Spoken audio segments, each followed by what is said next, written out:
also kept them with insufficient power. You've learned to buy small quantities of milk and other perishables far more often, because there's no telling how long the refrigerator will stay cold. Besides, like the merchants, you have been forced into using smaller, more expensive units. The price of food has increased, along with the price of energy, as energy is needed every step of the way as food is grown, harvested, transported, kept fresh until purchase, and then prepared. The impacts of unreliable and otherwise insufficient energy are infinite, and to most Americans today, unimaginable.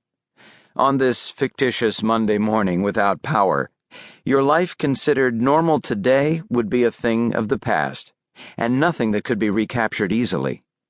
Without power, you can't use the microwave. Cooking in any form is more expensive, and of course it's a different task making your family's breakfast in the early morning dark. Just as the ideologues demanded, you've been coerced into a life more like that of so many others who suffer living under the ideal of state-imposed scarcity. Of course, just as there's little heat in winter, there's little air conditioning in summer. The power company is now able to withhold some of the energy you think you need, just as the president's energy and climate czar promised was the administration's goal. It apparently didn't occur to us to ask why a power company would want to do that. Power companies withhold power when they are forced to, either by law or physical storage. When there's not enough to go around, thanks to that agenda premised in spreading the wealth around, this is what happens. It's strange that companies like GE, whose old business model led to such classic advertising as, "This is the hand that turned on the light," helped lobby an agenda into place that, in the year 2015, will leave some reading by candlelight. It is difficult to even imagine life without reliable energy on hand. Life so unlike the world promoted in that ad by GE when it seemed to have principles, not just a business plan. But you had better start trying, because if Barack Obama has his way, this scenario will become daily life in America. The goal of Obama's green policies is to make the cost of producing today's energy from oil and coal and other politically disfavored sources so high that companies quit doing it and divert their resources into uneconomic and unreliable green technologies. Barack Obama tells us that his green policies will create jobs in America, good jobs, manufacturing jobs, the kind of jobs our politicians assure us they desire to create and keep. And to a certain extent, his policies have done so.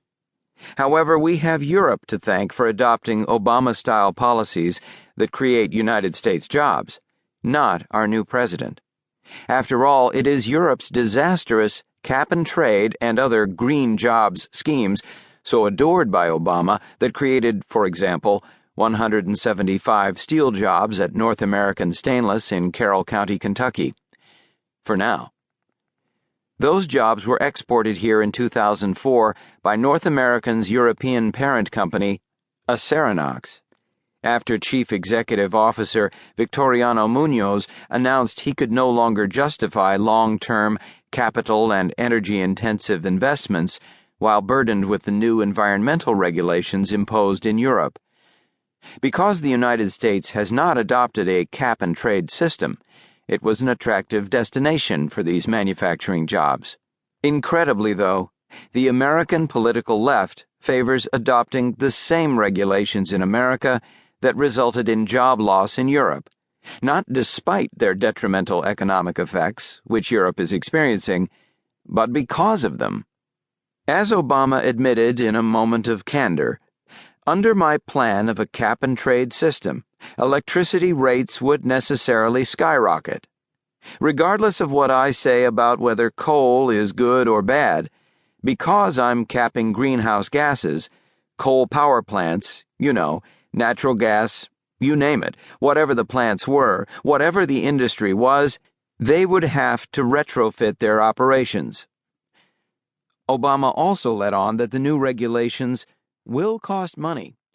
Businesses will pass that money